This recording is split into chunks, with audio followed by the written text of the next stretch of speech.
سلامونه دوستانو په الماني ژبه باندې یو مهم اصطلاحات زده کوو. غیختسنوالډ وایي وکیل ته غیختسنوالډ وکیل.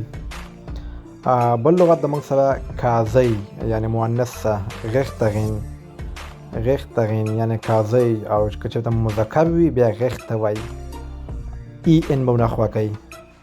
بل لغت د موږ سره ژباړن یعنی ترجمه کوونکی. اوبازیتسه دا هغه ترجمه کوونکی ده څوک چې خط درته ژباړي، یعنی یو خط له بل خط، لکه فارسي پښتو ته، پښتو انګلیش ته. او بل موږ سره ده ډولمیچ ژباړونکی، دا د موږ او تاسو خبرې مطلب ژباړه کوي. اکثره موږ او تاسو انټرویو ورکوو نو ډولمیچ ته د موږ ضرورت وي، ډولمیچ ژباړونکی. بل موږ سره د لغت ابشیبونګ چې الله دې ورڅخه ټول مسافر وساتي، وایي ډیپوټي ته ابشیبونګ ډیپوټي.